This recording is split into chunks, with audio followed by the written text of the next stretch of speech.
നമസ്കാരം, തേടൈ ന്യൂസിലേക്ക് സ്വാഗതം. പ്രഭാസിനെ അഭിനയിക്കാൻ ആഗ്രഹമുള്ള സിനിമ കേട്ട് എനിക്ക് അതിശയം തോന്നി. പൃഥ്വിരാജ്. മലയാളികൾക്ക് ഏറെ പ്രിയപ്പെട്ട താരമാണ് പൃഥ്വിരാജ്.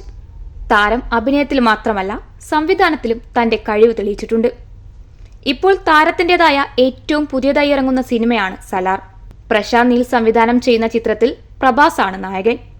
സലാറിന്റെ സമയത്ത് ഞാനും പ്രഭാസും പരസ്പരം ഒരുപാട് കാര്യങ്ങൾ സംസാരിച്ചിരുന്നു. കൂട്ടത്തിൽ സിനിമകളെക്കുറിച്ചും സംസാരിച്ചു. അന്ന് പ്രഭാസ് ഇനി ചെയ്യാൻ ആഗ്രഹിക്കുന്ന സിനിമയെക്കുറിച്ച് എന്നോട് പറഞ്ഞു. ബാഹുബലിക്ക് ശേഷം ഞാൻ ട്രാപ്പിൽപ്പെട്ടതുപോലെയാണ്. 400-500 കോടി ചിലവിലെടുക്കുന്ന സിനിമയിൽ അഭിനയിക്കാൻ ഞാനിപ്പോൾ നിർബന്ധിതനാകുന്നു. എന്നാൽ ഒരു അഭിനേതാവ് എന്ന നിലയിൽ അതിൽ നിന്നും വ്യത്യസ്തമായ വേഷങ്ങൾ ചെയ്യാൻ എനിക്ക് ആഗ്രഹമുണ്ട്. എനിക്ക് കോമഡി സിനിമയൊക്കെ ചെയ്യാൻ ആഗ്രഹമുണ്ടെന്ന് പ്രഭാസ് പറഞ്ഞു. അദ്ദേഹം ഇങ്ങനെ സംസാരിക്കുന്ന കണ്ട് എനിക്ക് ശരിക്കും അതിശയം തോന്നി. പൃഥ്വിരാജ് പറയുന്നു. എന്റർടൈൻമെന്റ് ഡെസ്ക്, തേടൈ ന്യൂസ്.